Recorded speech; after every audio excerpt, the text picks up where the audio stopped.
Hello दोस्तों, आप सभी का हमारे YouTube चैनल बेसिक शिक्षा में स्वागत है। मैं नीरज कुमार आप सभी का स्वागत करता हूं।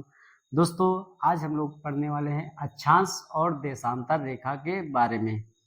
ये रेखा क्या होती है दोस्तों? तो ग्लोब पर खींची गई काल्पनिक रेखाओं को अक्षांश और देशांतर रेखा कहा जाता है।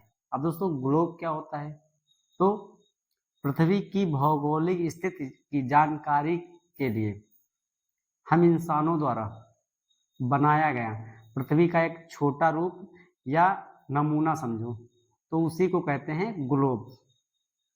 तो ग्लोब पर खींची गई इन काल्पनिक रेखाओं को अक्षांश रेखा और देशांतर रेखा कहते हैं। अब आगे दोस्तों, मैप में हम लोग अक्षांश और देशांतर रेखा को अच्छे से समझते हैं।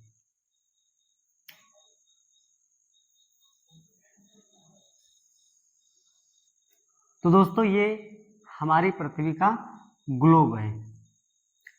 ऊपर वाले भाग को कहते हैं उत्तरी ध्रुव,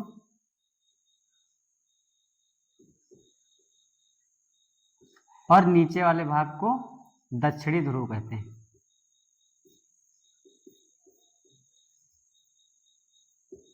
अब पश्चिम से पूर्व दिशा की ओर, पश्चिम से पूर्व दिशा की ओर खींची गई काल्पनिक रेखाओं को अक्षांश रेखा कहा जाता है। अक्षांश रेखा किसे कहते हैं? पश्चिम से पूर्व दिशा की ओर खींची गई काल्पनिक रेखा को अक्षांश रेखा कहा जाता है। और जो पृथ्वी के बीचों बीच खींची गई ये काल्पनिक रेखा अर्थात अक्षांश रेखा है, उसी को विषुवत रेखा, विषुवत रेखा, भूमध्य रेखा और इंग्लिश में इक्वेटर कहते हैं। तो और इसी को 0 डिग्री अक्षांश रेखा कहा जाता है। तो 0 डिग्री अक्षांश रेखा को विषुवत रेखा, भूमध्य रेखा और इक्वेटर कहते हैं। अब जो 0 डिग्री अक्षांश रेखा है, यह पृथ्वी को 2 भागों में बांट देती है, उत्तरी ध्रुव और दक्षिणी ध्रुव में। अब दोस्तों, विषुवत रेखा से जो 0 डिग्री विषुवत रेखा है, उससे 23.5 डिग्री उत्तरी अक्षांश पर खींची गई रेखा को कर्क रेखा कहा जाता है। इस रेखा को क्या कहते हैं? कर्क रेखा। हमारा देश इसी कर्क रेखा पर स्थित है। उसके बाद 0 डिग्री अक्षांश रेखा से दक्षिणी ध्रुव की ओर 23.5 डिग्री पर, कितना? 23.5 डिग्री इधर और 23.5 डिग्री इधर, इस रेखा को कहते हैं मकर रेखा। क्या कहते हैं? मकर रेखा। समझ गए दोस्तों? इसको भी रेड कर देते हैं। अब विषुवत रेखा से हर एक डिग्री उत्तरी ध्रुव की ओर जाने पर 90 काल्पनिक रेखाएं खींची गई हैं। कितनी खींची गई हैं? 90 काल्पनिक रेखाएं खींची गई हैं।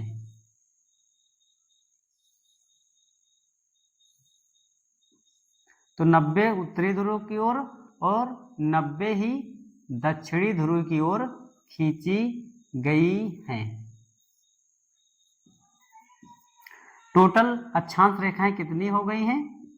तो 180। अगर विषुवत रेखा को मिला लिया जाए, ये 0 डिग्री विषुवत रेखा को मिला लिया जाए तो हो जाती है 181। अगर ऑप्शन में 181 आता है तो उसको सही करेंगे, अगर 181 नहीं 180 भी है तो उसको भी सही किया जाएगा। ठीक है दोस्तों, इस 0 डिग्री को मिलाने लेने पर 181 हो जाती हैं। ऐसे अक्षांश रेखाएं 180 हैं। अब ये सभी एक दूसरे के समांतर पर हैं।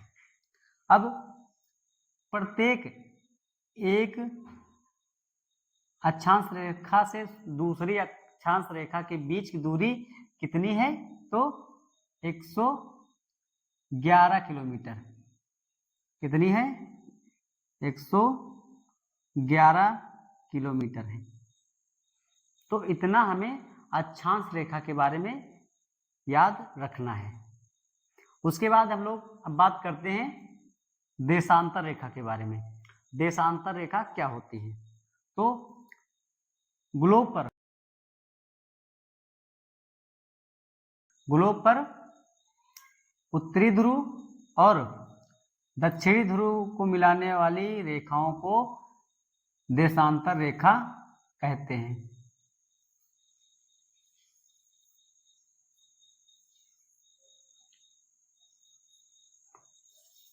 ग्लोब पर उत्तरी ध्रुव और दक्षिणी ध्रुव को मिलाने वाली रेखा को देशांतर रेखा कहा जाता है। अब जो 0 डिग्री देशांतर रेखा है उसको क्या कहते हैं?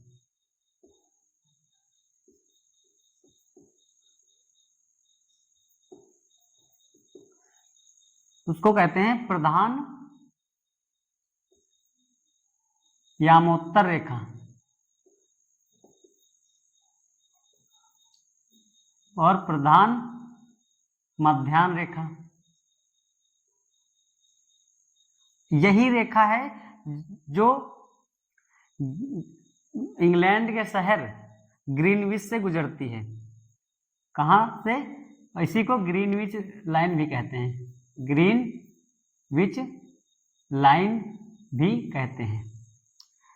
मान लो ये लाइन है ये। अब इस लाइन के पूर्व दिशा की ओर जाएंगे तो कितनी देशांतर रेखा है? तो टोटल है 180। और इसी रेखा से पश्चिम की ओर आएंगे तो कितनी देशांतर रेखा है? तो 180। टोटल कितनी रेखाएं हो गई? 360। तो देशांतर रेखा कितनी है? 360 है। और अक्षांश रेखा कितनी है? तो 181 है। उसके बाद देशांतर रेखाओं की अधिकतम दूरी कहां होती है? तो विषुवत रेखा पर होती है। यहां कितनी होती है? 111.3 किलोमीटर। कितनी होती है? 111.3 किलोमीटर देशांतर रेखाओं के बीच की दूरी होती है, वो भी विषुवत रेखा पर। इसके आगे जो ये 0 डिग्री देशांतर रेखा है इसको कहते हैं समय रेखा। इससे समय का निर्धारण किया जाता है। और इसी के विपरीत दिशा को इसी जो ये दिशा ये रेखा है इसी के विपरीत को उसको बोलते हैं 180 डिग्री रेखा। मतलब कि जो 0 डिग्री रेखा है उसी को 180 भी कहते हैं। और 180 डिग्री रेखा को कहते हैं तिथि रेखा। इसमें कंफ्यूज बिल्कुल नहीं होना है। जो 0 डिग्री देशांतर रेखा है वही ही 180 डिग्री देशांतर रेखा है। समझ गए दोस्तों? और इनकी दूरी हमें याद हो गई। अब प्रत्येक देशांतर रेखा से पूर्व की ओर जाएं या पश्चिम की ओर जाएं 4 मिनट का फर्क होता है। कितना मिनट का? 4 मिनट का। अगर आप इस रेखा से पूर्व दिशा की ओर जा रहे हैं तो 4 मिनट घट जाएंगे और इधर जाएंगे 4 मिनट बढ़ जाएंगे। समझ गए दोस्तों? अब दोस्तों बात करते हैं जो कर्क रेखा है वहां पर बड़ा दिन कब होता है और मकर रेखा पर बड़ा दिन कब होता है। तो कर्क रेखा पर बड़ा दिन 21 जून को होता है और मकर रेखा पर बड़ा दिन 22 दिसंबर को होता है। ठीक है दोस्तों, तो इतना हमें अक्षांश और देशांतर रेखा के बारे में याद रखना है। पश्चिम से पूर्व दिशा की ओर खींची गई काल्पनिक रेखाओं को अक्षांश रेखा कहते हैं और ये टोटल 180 और एक जो ये विषुवत रेखा है 0 डिग्री, उसको मिलाने पर 181 हो जाती है। और इन दोनों के बीच की दूरी कितनी है? 111 किलोमीटर इन दोनों के बीच की दूरी है। अब 23.5 डिग्री अक्षांश रेखा पर कर्क रेखा है जो अपने भारत के 8 राज्यों से होकर गुजरती है। उसके बाद 23.5 डिग्री पर मकर रेखा है जो दक्षिणी ध्रुव की ओर आएंगे। अब इसके बाद हम लोग पढ़ेंगे कि जो कर्क रेखा है वो किस नदी को कितने बार काटती है। मकर रेखा और विषुवत रेखा, इन तीनों के बारे में हम लोग पढ़ेंगे। तो कर्क रेखा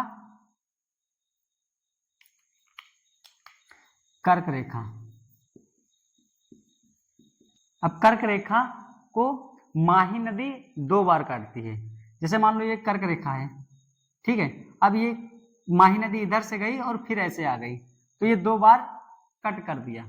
वैसे ही विषुवत रेखा को कांगो नदी 2 बार काटती है। कौन? इसमें है माही, इसमें है कांगो। और मकर रेखा को लिम्पोपो नदी 2 बार काटती है। लिम्पोपो नदी 2 बार काटती है और ये दोनों नदियां हैं दक्षिण अफ्रीका में और ये नदी है अपने भारत देश में। तो इतना हमें देशांतर और अक्षांश रेखा के बारे में याद रखना है।